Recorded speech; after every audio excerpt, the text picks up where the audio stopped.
All right, welcome back, composers, arrangers, whoever you might be. You're curious in the saxophone. All right, let's learn something.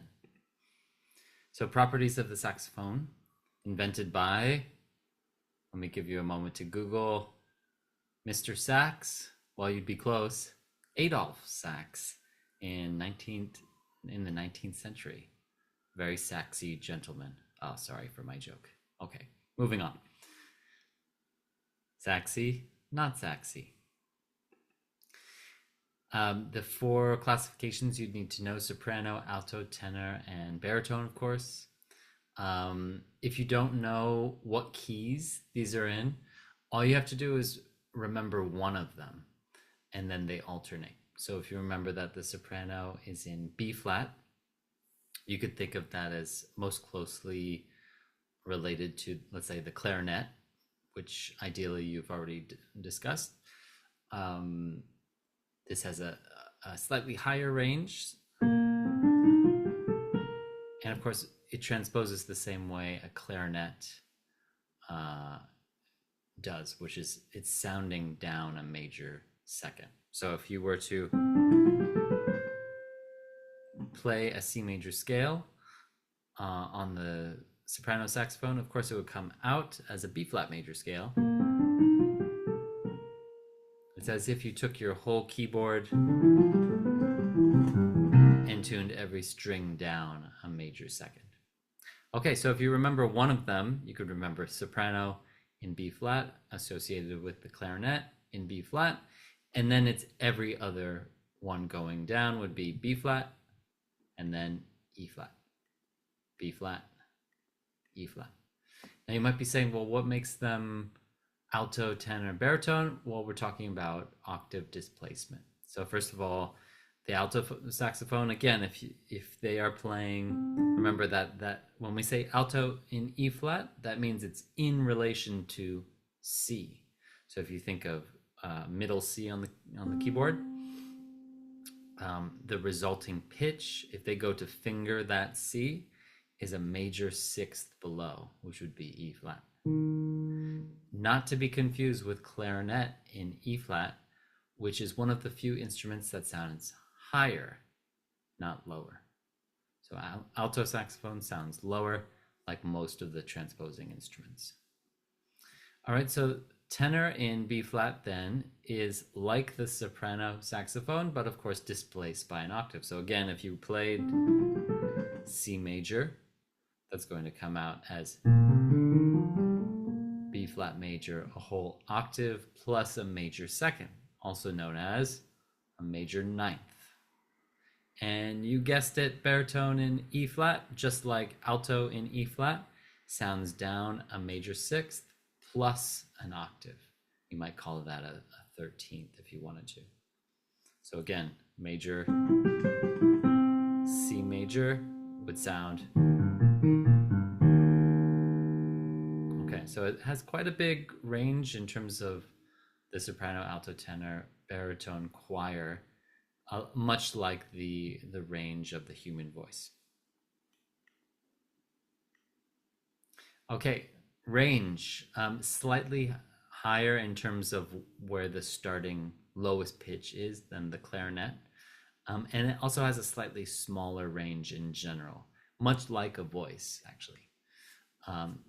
Written B flat is the absolute lowest note. So again, this can be confusing because we were just talking about an instrument in B flat, but that's not to be confused with the written, what's on the page, right? So if, let's do a quick test. So let's say soprano saxophone, which is in B flat, you remember, sounds down a major second. If you give them that B flat, written B flat below the staff, well, it will sound down a whole step from there, which is the resulting pitch of A flat. Highest note, although this is debatable, F, that's 3 ledger lines above, or F sharp. But of course, if you're a real specialist in altissimo ranges, you can push this even higher. If you want to be safe, though, you could stay within that range, and that would be fine. All saxophonists professional saxophonists should be able to play every single note in tune between those pitches. The only exception to this, so all four saxophones have the same range, B flat to F or F sharp, except for, can you think of one instrument? Well, before we get there, let's go through them. So we just went through the soprano sax, so that would be sounding pitch A flat is the lowest note, and the highest note would be F, down a whole step would be E flat or E natural, right? Depending on the player.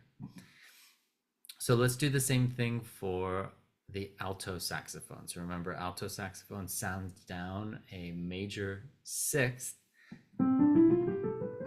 If you give them a written B flat, then what is down a major sixth from written B flat? I'll give you a moment. And of course, you're all saying, oh, well, that is D flat. That is the lowest sounding pitch. What about the highest note? So again, let's say we stuck with F as our highest note.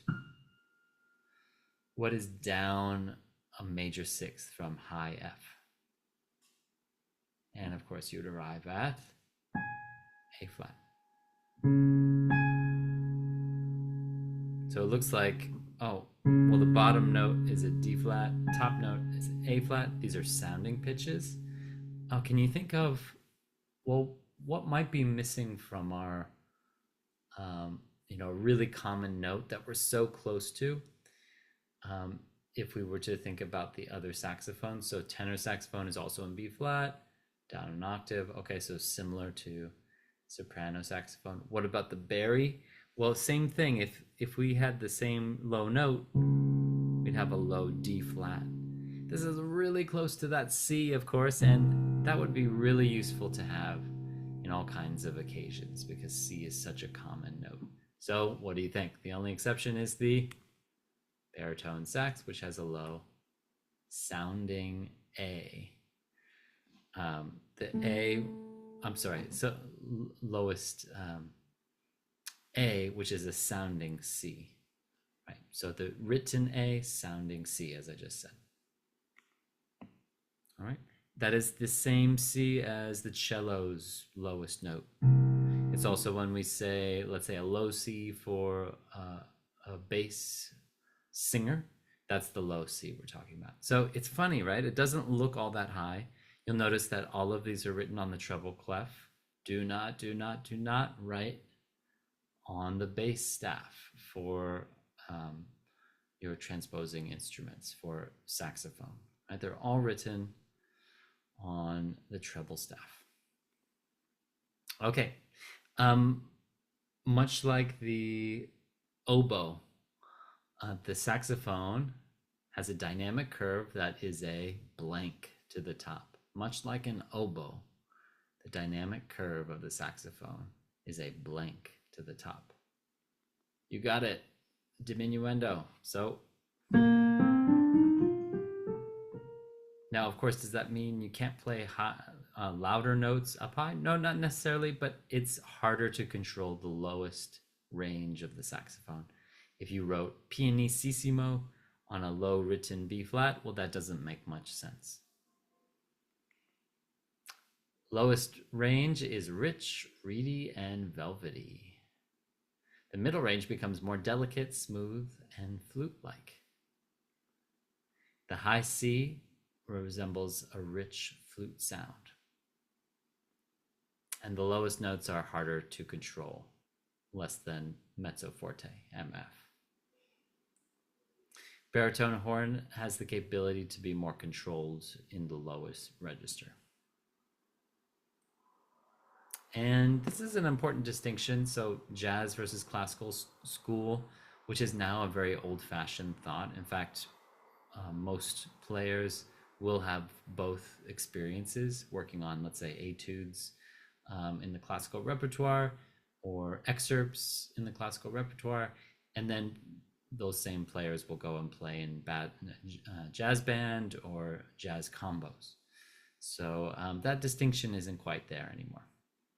But of course, we tend to associate the saxophone with the jazz world for obvious reasons. It is a very agile instrument. You can ask it to do quite a lot. Here's an excerpt from one of my quartets that's been frequently performed, which is quite difficult. Capable of single tonguing, fluttering, and slap tongue. And it's true, some are able to perform double tongue, taka taka taka taka ta, triple tongue, taka taka taka taka ta, but that should be considered a specialty and not the norm. So essentially, if you're writing for saxophones, try singing it and see how fast you can play. Ta ta ta ta ta ta ta ta. Right? You don't want to ask the performers to play much faster than that, much faster than you can single tongue. It can also produce subtones or echotones, which are easiest in the lowest octave. Again, this is a more of a specialty technique. I wouldn't explore that unless you knew the capabilities of your performers. One technical limitation, they have difficulty playing major and minor trills above the high A, which is here, the A above the staff. So be careful about what you're asking them to do. You'll see, maybe we'll get a demonstration in class soon, and we'll see all of the difficulty in fingering that they would have.